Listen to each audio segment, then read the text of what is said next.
자, 오늘은 산업혁명에 대해서 수업을 한번 진행해 볼게요. 자, 산업혁명. 산업혁명은 어느 나라가 제일 먼저 일어났죠? 우리가 다 알고 있죠? 같이 역사를 한 사람들은 이 정도는 알고 있을걸? 자, 믿어봅니다. 자, 영국이에요. 그러면 이런 산업혁명이 일어나게 된 배경은 도대체 영국은 언제 어떻게 해서 그렇게 산업혁명이 활발하게 일어났는지 그걸 한번 알아봐야 되겠죠? 이제 산업혁명의 배경을 한번 알아볼게요. 자, 이제 기계가 발명하기 시작할 때 기계가 새로 발명되니까 기술도 새로워지겠죠. 이러면서 생산력이 좋아졌어요. 이렇게 되면서 사회에 경제적으로 큰 변화가 생겼어. 거기다가 영국 같은 경우는 산업 명예혁명 이후 정말 정치적으로 안정이 돼 있어요. 그러니까 이제 경제 발전에 집중할 수 있었던 거죠. 사회가 안정됐으니까 이제 먹고 사는 걸 해결해 보자 여유가 생긴 거죠. 거기다가 이 나라는 인크로저 운동이래. 이건 뭐냐 하면 원래 이 나라는 모직물 공업이 유명한 나라였어요. 모직물 공업은 모직물 이거는 양의 털을 실로 짜서 그걸로 옷을 입었던 거란 말이지. 모직물은. 그래서 있잖아, 모직물이 발전했던 나라야. 그러면 양을 많이 키워야 되죠. 그러면 이때까지 농사를 지었던 그곳에 농부들을 다 나오라 하고 그곳에다가 양을 키워야 되죠. 양을 키우려면 울타리를 쳐야 되겠죠. 이게 인크로저 운동이란 말이야. 양을 키울 거니까 울타리를 쳤어. 그럼 여기서 농사 짓던 사람들은 다 어떻게 돼? 도시로 가야지. 일거리가 없어졌으니까. 그지? 그래서 도시로 간 노동자들이 이제 공장에 취직하는 거야. 그러면 이때 값싼 노동력들이 도시에 넘쳐났다. 그죠? 그러니까 노동력이 많아졌어. 거기다가 이 나라는 석탄과 철이 풍부했어요. 여러 조건이 산업혁명 일어나기 좋은 조건이었나 봐요. 자, 거기다가 이 나라는 애초부터 모직물이 잘 됐었다 그랬죠? 그래서 모직물을 잘 만들어서 해외에 팔고, 그래서 산업 자본들이 굉장히 탄탄했단 말이지. 그래서 이 모직물을 해외 시장에 팔면서 또 그 원료를 공급받으려니까 식민지를 찾아가 식민지에서 싸게 원료를 받아서 물건을 만들어서 또 시장에 팔기도 해. 근데 식민지 때문에 이 나라는 2배로 이익을 얻고 있었다. 근데 문제는 모직물은 까다로워요. 꼭 양의 털이어야 되고, 그러니까 양을 많이 키워야 되고, 또 모직물은 봄, 여름, 가을, 겨울에 입을 수 있는 게 아니에요. 추운 겨울. 그치? 지금도 캐시미론 막 이래서 뭐가 많이 들어갔어요. 그러면 되게 비싸. 또 모직물은 세탁을 잘못했어요. 그러면 이따만한 니트가 요만해져. 애기 옷으로. 이렇게 관리가 조금 어려웠단 말이야. 그런데 이렇게 기술이 향상되면서 어느 날 방직기와 방적기가 등장했어요. 실을 짜고 원단을 짜고 이런 것들이 등장하면서 면직물에 대한 수요가 늘었다. 그래서 산업혁명이 일어난 계기는 모직물이 아니고 면직물이다. 그럼 봐봐요. 이때까지 한 땀 한 땀 만들었던 이 면직물이 기계가 나왔잖아. 실을 짜, 천을 짜, 사람인 손으로 우리도 삼배를 한 장 한 장, 한 올 한 올 이렇게 짰었단 말이야. 우리도. 그런데 뭔가 기계가 등장하면서 사람이 하나하나 짜지 않아도 동력을 이용해서 착착착 알아서 기계가 짜주더라. 이런 시대가 왔단 말이에요. 이러면서 세상은 너무 많이 변하기 시작해. 그럼 이제 어떤 게 원인이 됐나? 제임스 와트래. 이 사람은 어느 날 난로 위에 주전자를 올려놨대요. 그런데 뜨거운 물이 끓으면서 뚜껑이 들썩들썩 하는 걸 보면서 어? 저 뜨거운 김 때문에 얘 뚜껑이 요동을 치네. 그럼 저 뜨거운 김을 크게 모아놓으면 큰 동력이 생기겠네. 거기서부터 시작한 거래요. 그래서 이제는 사람들이 한 땀 한 땀 안 해도 기계가 알아서 척척척 이게 동력이란 말이야. 그래서 이때까지 한 땀 한 땀 하던 게 이제는 공장제 기계 공업이 발전하더라. 세상이 달라진 거예요. 그죠? 그래서 기계의 발전, 발명, 기술 혁신. 기계가 발명이 돼야 기술 혁신이 가능하다. 그럼 기계도 나왔어. 기술도 달라졌지. 생산력이 당연히 많아지겠죠. 이러면서 혁명이 일어나는 중요한 계기가 되었다. 이거예요. 그러면 이렇게 달라질 때 또 뭐가 있나? 증기기관차. 와, 기차까지 갈 수 있어요. 그 뜨거운 힘으로. 스티븐슨이래. 증기선, 와, 배까지 풀턴이래. 그러면 배 안에도 뜨거운 김을 이용해서 동력장치로 배가 가게 되었다는 거죠. 또 아까 뭐라 그랬어요? 증기기관차지? 증기기관차가 생겼으니까 철도도 놓으면 되겠죠? 철도로 원료를 걷어오고 많은 상품을 만들어서 갖다 팔고 대량으로 수송이 가능해졌어. 이래서 정말 강력한 나라들이 생기기 시작했어. 이걸 알 수 있는 거예요. 더군다나 전신, 전하까지. 그럼 이제 요 밑에 지도를 한번 봐볼까요? 보이나요? 여기 보면 1840년대는 철도가 이렇게 많지 않았어요. 근데 1880년대, 약 40년 후에 이렇게 엄청난 변화가 생겼다. 이렇게 도로가 발전되어 있어. 그럼 우리 이제 한번 몽골을 생각해 봅시다. 몽골이 그 유럽까지 어떻게 그 거대한 나라를 유지할 수 있었어? 뭐 때문에? 역참. 그죠? 그래서 몽골이 정말 강대한 나라를 만들 수 있었어. 여기는 봐봐요. 철도. 물건이 들어오고 대량으로 물건이 나가고. 이러니까 산업혁명이 세상을 바꿔놓고 있다. 그럼 이제 그 옆에서 한번 봅시다. 산업혁명은 어떻게 확산되어 가나. 그것까지 한번 봐야죠. 19세기 초기에는 벨기에, 프랑스, 미국까지 산업화가 이루어졌어. 그 이후 19세기 후반이래요. 독일, 러시아, 일본은 정부 주도형이야. 정부가 적극적으로 지원해줘서 이런 산업이 발전했어. 그래서 그전에는 다 농경산업, 농업산업 다 이런 거였단 말이야. 그런데 이제 2차 산업으로 뭐로? 철강, 기계, 석유화학. 완전히 새로운 분야가 발전하기 시작했다. 그래서 우리는 이제 독일, 미국, 영국 이런 최대 공업국을 만나게 된다. 우리 지난번에 배웠죠? 미국은 남북 전쟁 이후 훨씬 산업이 발달해. 그지? 그래서 19세기 후반에 완전 최대 공업국으로 달라져. 여기서 만나게 되는 거죠. 독일, 미국, 영국이 최대 공업국으로 성장하게 되었다. 그럼 이제 각 나라들은 어떻게 성장하나 한번 봅시다. 조금 아까 그랬어요. 정부 주도력은 독일, 러시아, 일본은 정부가 적극적으로 지원해 줬어. 이제 다른 나라들은 어떻게 산업이 발전하나? 프랑스는 석탄이 많이 났었대요. 북동부에. 그래서 석탄이 많았으니까 산업화가 일어나기 좋았지. 동력이 해결이 되잖아. 그지? 근데 특히 여기는 섬유 산업이래요. 그래서 패션은 역시 프랑스, 파리 뭐 이렇게. 그래서 패션의 아이콘을 갖고 있는 프랑스. 이유가 있었구나. 옛날부터 섬유 산업이 발달했구나. 이런 걸 알 수 있죠. 그 다음 이제 미국이에요. 미국은 남북 전쟁 이후 밑에는 농장, 위에는 산업 근로자. 이들이 남북 전쟁 이후 연합해서 미국을 엄청난 강국으로 만들었었다. 그게 여기 나오는 거죠. 그죠? 그래서 19세기 남북 전쟁 이후 19세기 말 세계 공업국으로 성장했다. 와우, 우리도 남북이 전쟁했지만 우리는 아쉬워요. 우리도 밑에 인적 자원, 위에 지하 자원, 뭔가 같이 굴러가면 어떤 시너지가 나올까? 그죠? 저도 궁금한데 내가 나이가 많아서 어떤 변화가 있는지를 지켜볼 때까지 존재할지도 좀 두고 봅시다. 그거는 물음표. 자, 그렇다면 독일은 정부 주도형이란 말이야. 독일은 중화공업을 나라에서 체계적으로 발전시켜 줬어. 산업화를 추진했다. 이거. 러시아는 세계 최대 국가야. 그런데도 인구 분포도도 높지 않아. 왜? 이 나라는 너무 추워. 그죠? 어떻게 하면 나폴레옹이 거기 들어가서 지고 나오냔 말이야. 그죠? 이건 뭐야? 전부 못 쓰는 땅이 많아. 그런데 거기에다가 철도를 완성했어. 그렇게 완성한 다음에 지하 자원.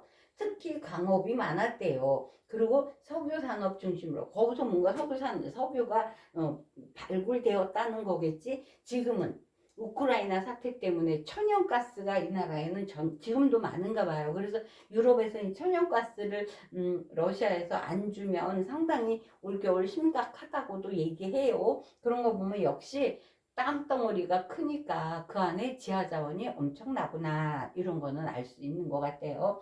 자, 이것도 정부 주도형이에요. 자, 이제 1번. 우리하고 너무나 경우가 달랐어. 쇄국 정책도 비슷했어. 그런데 어느 날 이 나라는 메이지 유신이라는 걸 해. 그래서 메이지 천황을 두고 막부들이 칼을 다 내려놨어. 그리고 메이지 유신에 다 참가해. 이게 정부 주도형이란 말이야. 그래서 이 나라는 산업화에 성공하는데, 아시아 최초의 산업화에 성공한 나라가 일본의 메이지 유신이다. 그래서 어떨 때 메이지 유신을 들여다보면 왜 우리는 산업화가 그렇게 빨리 이루어지지 않았고 일본의 메이지 유신은 어떻게 성공할 수 있었으며, 이런 거를 한번 비교해 보는 거는 참 좋을 것 같다. 그래서 어떤 분들이 이런 거를 비교하시는 분들도 많이 있었어요. 그런 것도 한번 찾아서 들어보는 것도 괜찮겠다, 이런 생각이 듭니다. 그 다음에 이제 이 산업혁명이 어떻게 달라지나, 어떻게 형성되어 가나, 그것도 한번 봐야 되겠죠. 그러면 잠깐만.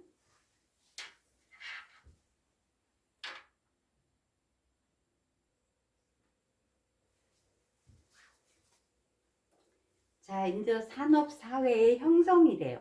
그럼 산업구조가 어떻게 변화가 되어가나, 그래서 산업사회는 어떻게 형성되어가나, 요걸 봐야 되는 거죠. 산업구조가 달라졌어요. 그전에는 한 땀 한 땀 집에서 가내수공업들을 했었는데, 이제는 동력장치가 생기면서 공장에서 기계로 박아내는 거예요. 기계로 착착 찍어내니까 대량 생산 완전 따봉인 거죠. 나중에 너무 생산을 많이 해서 공황이 오는 거죠. 이것처럼 이제 기계로 마구 찍어낼 수 있었어. 그러면서 이제는 농업사회였던 게 산업사회로 바뀌었어. 이렇게 산업사회로 바뀌면서 우리는 풍요로워졌고 편리해졌어. 그래서 공장 지역에는 다 공장이 많은 지역은 다 큰 도시 지역이겠지. 이곳에 인구들이 다 몰렸겠지. 일거리를 찾아서. 이렇게 돼 있단 말이에요. 그런데 이렇게 한쪽으로 다 몰리면서 누구는 엄청난 자본을 갖게 되고, 누구는 계속 노동자로 남아서 등골 빠지게 일만 하게 되고, 이런 서로 다른 삶이 있더란 말이야. 그래서 그런 속에는 누가 있나 한번 보는 거예요. 자, 이제 이렇게 도시가 커지고 인구가 많아지면서 새로운 계급이 생기기 시작했어. 어떤 사람은 자본가래요. 어떤 사람은 노동자래요. 이러면서 자본주의, 우리 뭔지 알겠죠? 대부분 우리가 지금 살고 있는 사회는 자본주의 사회야.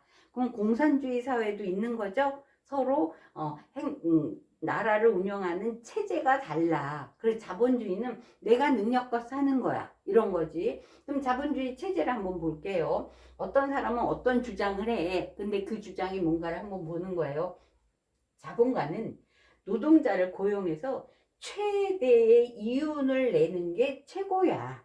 그죠? 자본가는 그러잖아요.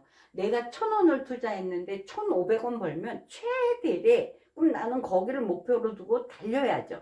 그죠? 내가 1,000원을 냈는데 남들 1,500원 버는데 내가 1,000원만 벌면 되겠어? 남들이 1,500원 벌 때 난 1,600원, 1,700원을 벌기 위해서 달리겠죠? 그러니까 이윤의 극대화를 위해서 노력을 하는 사람들이 자본가야. 그죠? 그리고 또 어떤 사람들은 생산과 소비는 시장에 의해서 결정이 되니까 절대 누군가 개입하지 말아라. 물건이 많이 나와 있으면 금액이 싸죠. 너무 싸지면 사람이 이 물건을 내다 안 팔겠죠? 그러면 차츰차츰 금액이 또 비싸죠. 이건 시장에서 알아서 결정을 한다. 그러니까 누군가가 개입해서 손대면 문제가 더 생긴다. 그래서 애덤 스미스라는 분은 자유방임주의대로 가야 한다, 이거예요. 그래서 자본주의 경제 사상의 기초를 마련한 사람이 애덤 스미스래. 그래서 이 애덤 스미스는 절대 누군가가 시장 경제에 관여하지 마. 이건 자연스럽게 형성이 돼. 이 얘기를 했다는 거야. 그런데 이러면서도 이 사회에는 어떤 문제들이 생겨. 어떤 문제? 도시로 너무 많은 사람이 나왔어. 너무 많기 때문에 노동에도 문제가 생겼어. 그럼 도시 문제를 한번 봅시다. 도시는 어느 정도 형성이 되어 있어. 근데 너무 많은 사람이 들어오다 보니까 주택도 부족해. 또 상하수도 금세 어떻게 할 수 있는 게 아니잖아요. 이게 해결이 안 되니까 그냥 물도 아무 데나 버려. 그럼 길바닥에 더러운 물이 흘러. 이러다 보면 병도 생겨. 계속 이렇게 돌아가다 보면 환경도 오염이 되겠죠. 그죠? 이런 도시에는 이런 문제가 생겼어. 그 다음 이제 노동 문제야. 이때까지 그렇게 노동력이 많지 않았는데 모두 돈을 벌겠다고 도시로 나와 있었잖아. 그죠? 이 도시에 인구가 이렇게 많아졌잖아요. 그러면 이렇게 인구가 많아졌기 때문에 금액이 갈수록 낮아져.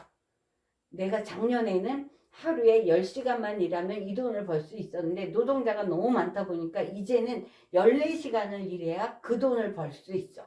노동자가 너무 많아지다 보니까 이런 문제가 생겼다는 거지. 그래서 환경도 나빠졌지만 장시간 노동을 해야 돼. 또 여기에 여성과 아동 이런 것까지 문제가 되더라. 그래서 계속 노동 인구가 이렇게 많아지다 보니까 실업 문제까지 겹쳐버렸어요. 이러면 이제 일하는 사람들이 매우 힘들어졌구나, 이런 걸 알 수 있는 거죠.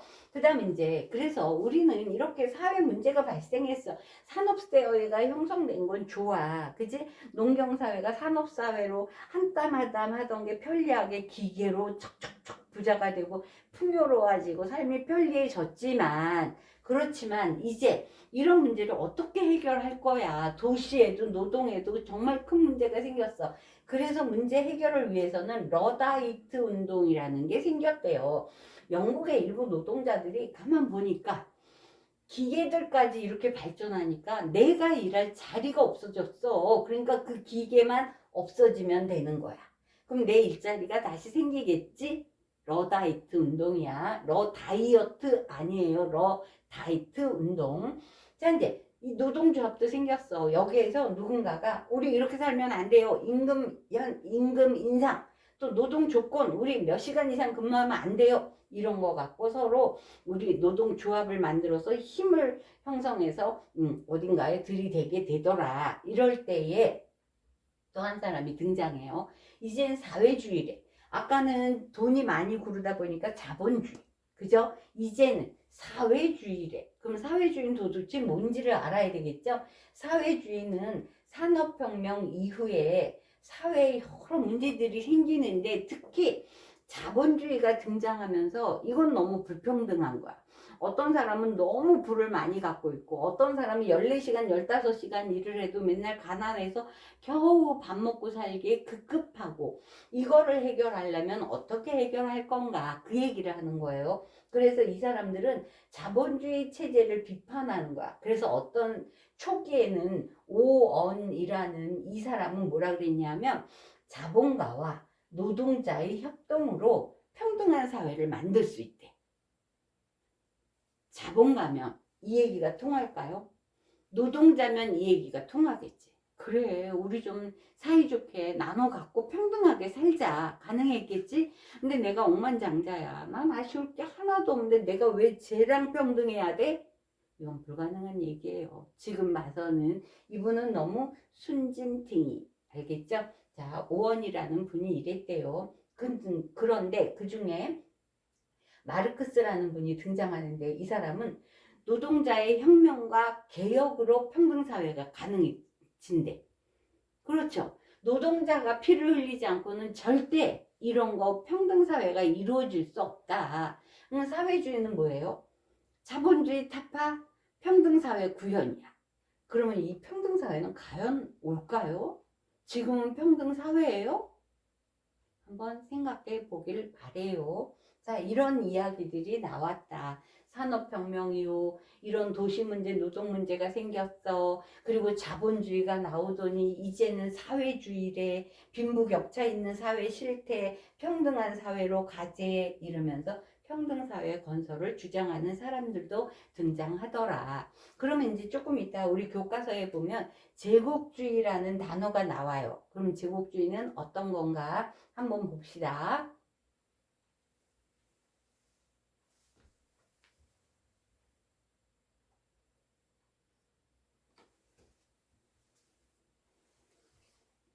자, 이제 제국주의가 등장해요. 제국주의란 자기 나라의 이익만을 생각하는 게 제국주의야.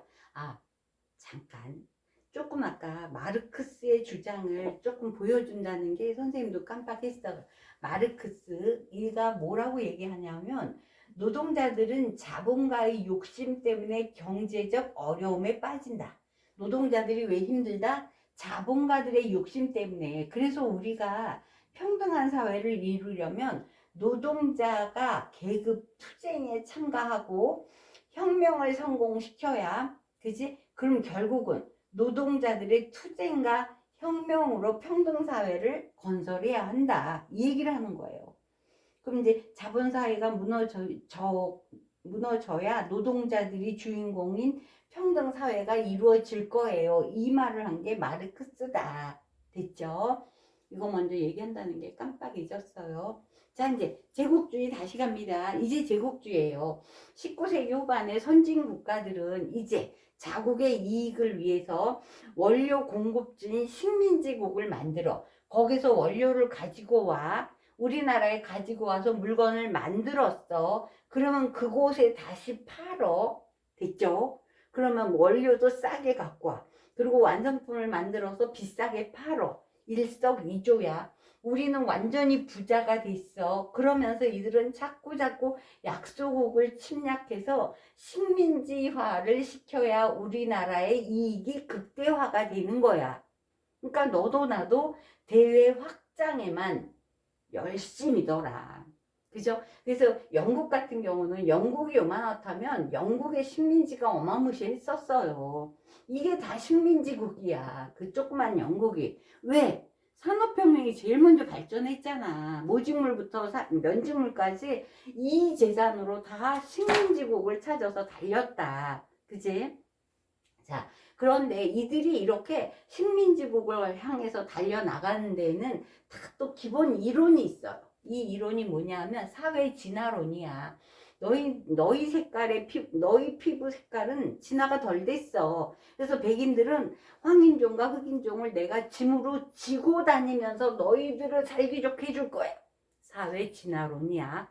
또 어떤 사람은 인종주의야. 아유, 우리 민족이 최우선이야. 너네 민족 제일 열등한 민족이야. 그러니까 너희는 이렇게 살 수밖에 없어. 이런 얘기까지 한단 말이에요. 이래서 자본주의는 너무 당연한 거거든. 그래서 너희들은 나를 따라와야 돼. 그런 지배 논리의 가장 근본적인 생각은 사회 진화론과 인종주의 때문이었다. 이런 걸 볼 수 있어. 그러면 이제 어떤 나라들이 어떻게 다른 나라들을 침략하나 이런 걸 보는 거예요. 자, 어떤 나라는 내 손에 다 들어가는 나라는 내 나라, 어떤 나라는 옆으로, 여긴 다 우리나라. 그래서 종단, 횡단 정책이 있었어요. 어떻게 있나 봅시다. 자, 어떤 나라는 이렇게 얘기를 해요. 우리나라는 여기에서부터 여기까지 쭉 내려가는 이 선에 있는 나라는 다 우리나라 거야. 이게 중단 정책이에요. 누구? 영국이에요. 자, 영국은 카이로에서부터 케이프타운까지 요게 걸쳐 있는 나라는 다 우리나라 겁니다. 여러분들. 자, 이제 어떤 나라는 프랑스예요. 알제리에서 모로코까지 혹은 감비아까지 혹은 여기서부터 횡단으로 마다가스카르까지 다 우리나라입니다. 누구? 프랑스. 이 사람들이 이런 얘기를 하는 거예요. 거기다가 여기가 파쇼다라는 곳인데 수단의 파쇼다래. 여기서 두 나라가 또 자꾸 부딪혀요. 그래서 나중에 프랑스가 포기하는 바람에 영국이 이 파쇼다에서 또 힘을 더 크게 발휘하기도 했었다. 이런 걸 알 수 있어. 자, 이렇게 종단 정책과 횡단 정책이 있었어요. 근데 이게 외우기가 되게 힘들더라고요. 영국이 종단인가? 프랑스가 종단인가? 난 되게 어려웠어. 그래서 나는 영국, 종 이러면서 외우니까 외워졌어요. 영국이든 프랑스든 하나만 외우면 그 다음은 외우기가 조금 쉽더라. 알았죠? 자, 이제 영국과 프랑스의 횡단 종단을 한번 봤어요. 영국의 종단 정책이에요. 이집트 카이로에서 어디까지? 케이프타운까지 우리나라 식민지입니다. 그 얘기를 하고 있는 거죠. 그 다음에 이제 프랑스예요. 횡단 정책이에요. 옆으로 가야죠. 알제리에서 마다가스카르까지 우리나라 거예요. 이 얘기를 하고 있다는 거. 자, 이제 그 밑에는 뭔지 요건 조금 이따가 볼게요. 그 다음 독일은 3B 정책이에요. 3B 정책은 뭘 말하냐 하면 요걸 말하는 거예요. 자, 3B 정책은 독일은 발칸반도를 중심으로, 발칸반도가 여기 있어요. 발칸반도를 중심으로 베를린, 그리고 비잔티움, 또 바그다드, 요 사이에 낀 나라는 다 우리 거예요. 그래서 3B, B니까 발칸 반도에서 어디 베를린, 비잔티움, 바그다드, B자가 들어가는 여기는 다 우리나라 겁니다. 이 얘기를 하고 있다는 거예요. 그리고 이제 미국 같은 경우는 미국과 에스파냐가 전쟁을 하는데 미국이 이겨. 그러면서 그거를 빌미로 필리핀을 자기네가 차지하기도 하고 이런 거예요. 그 다음, 영국의 3C 정책이 있어요. 자, 여기 이렇게 받고, 그 다음 이제 요게 3C 정책이 있는데, 유럽의 네 나라가 동인도 회사를 만들어요. 그래서 이 동인도 회사라는 건 다 아시아로 진출하기 위해서 만든 동인도 회사야. 이 동인도 회사를 통해서 인도로 진출하게 되는데, 이때 3C 정책이 있어. 3C니까 크가 있어요. 그러면 크는 3C는 어딘가? 카이로, 그리고 아까 케이프타운 있었죠? 케이프타운, 아까 이게 영국의 종단 정책, 거기에다가 콜카타 해서 그래서 3C 정책이 여기에 들어갔다. 이건 다 또 어느 나라? 영국이에요. 그래서 영국은 아까 그랬잖아요. 자기네 본토가 요만하다면 식민지국이 어마무시했어요. 그래서 영국은 유럽에서는 정말 나쁜 나라? 약간 동양의 일본 같은 나라가 유럽의 영국? 내 생각은 그래요. 다른 생각이 있다면 댓글로 올려놔 보세요. 자, 이렇게 봤어요. 그래서 자기네 식민지국은 여기 있는 건 다 우리의 식민지국이야. 그리고 언제 베를린 회의라는 걸 열리게 되는데 그때는 또 어떤 게 조약이 들어갔냐면 우선 먼저 발견하고 깃대를 꽂은 나라가 선점권을 갖게 된다. 그러니까 너도 나도 이 상품 원료 공급지도 되지만 상품 판매처도 되기 때문에 너도 나도 약소국을 찾아가서 여기는 우리 땅 찜 하면 내 것이 될 가능성이 높아진 거예요. 그러니까 너도 나도 서양의 약한 나라를 찾아서 열강들이 달려 나왔다. 이런 걸 볼 수 있어요. 그러면 이제 그 밑에 봐봐. 영국과 관계되려면 오스트레일리아, 뉴질랜드 같은 데가 영국과 관계가 돼. 여기서 봅시다. 미안. 지도를 하나 바꿔볼게요. 자, 이제 영국과 오스트레일리아야. 자, 누가? 영국이야. 영국은 인도, 오스트레일리아 이쪽이 다 영국과 관계된다. 그 다음 프랑스는 또 인도 차이나 반도면 어디냐 하면 인도와 중국 사이에 끼어 있어. 그래서 인도 차이나 반도예요. 그래서 필리핀이나 베트남, 캄보디아 이런 데가 인도 차이나 반도예요.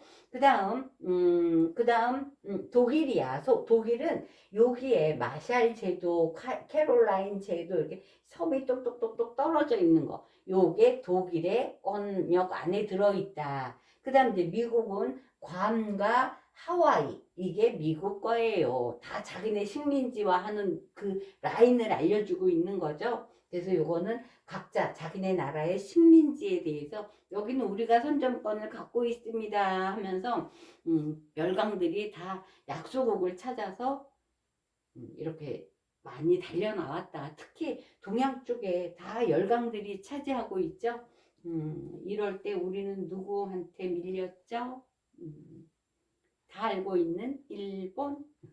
자, 이렇게 해서 오늘은 산업혁명에 대해서 수업을 했습니다. 자, 여러분한테 도움되기를 바라며 다음 시간을 또 기대해 주세요. 자, 수고.